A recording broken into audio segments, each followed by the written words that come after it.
Dans ce bas monde, c'est une règle depuis la nuit des temps, il y a une question de rapport de force.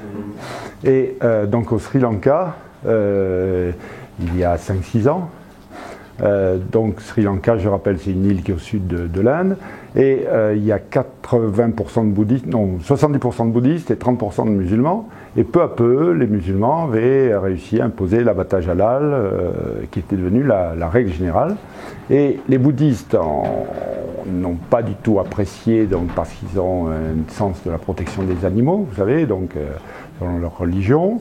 Et il y a eu des événements, des pogroms, si j'ose dire, hein, des ratonnades, enfin, je ne sais pas comment on peut dire ça, hein, très violentes. Je crois qu'il y a eu des morts. Et du coup, la communauté musulmane a dit, eh bien, écoutez, pour préserver la paix civile, nous allons arrêter d'abattre le halal. Voilà. Donc, c'est dire que, alors ça, c'est le rapport de force ultime, bien entendu, mais qui montre que, bien que si on n'a pas une solution de fermeté, si on aborde toujours le halal sous le problème de c'est une pratique religieuse qui n'est pas vraie, et en plus qui n'est attestée par personne, hein, et puis pour des questions de clientélisme, on laisse faire, et bien évidemment, l'islam se précipite dans cette brèche pour imposer le halal et le généraliser, puisque c'est une formidable machine de financement et de propagation de l'islam. Aucun label à l'heure actuelle n'a inclus les règles d'abattage dans son cahier des charges. C'est d'ailleurs un grand malheur, hein, bien entendu.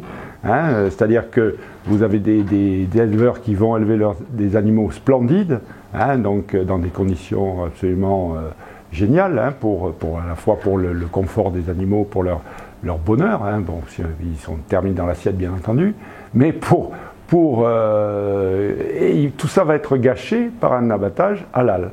Donc c'est un énorme gâchis, mais parce que personne n'ose aborder ce problème de façon frontale. Hein, donc nous avons eu un débat dans la salle où donc justement un de mes confrères vétérinaires disait que lors des discussions avec le directeur des services vétérinaires, chaque fois qu'il abordait cette question de l'abattage halal, il disait on n'y touche pas, c'est tabou. Donc c'est ça, c'est tout le problème. C'est tout le problème. On n'arrive pas à envisager cette question d'une façon rationnelle, d'une façon normale, parce qu'il s'agit dès qu'il s'agit de l'islam, les gens perdent tout sens de la réalité, tout sens du bon sens, hein, d'une certaine manière. Hein. Et donc j'ai l'habitude de dire que finalement on est en train de mettre la charia avant les bœufs.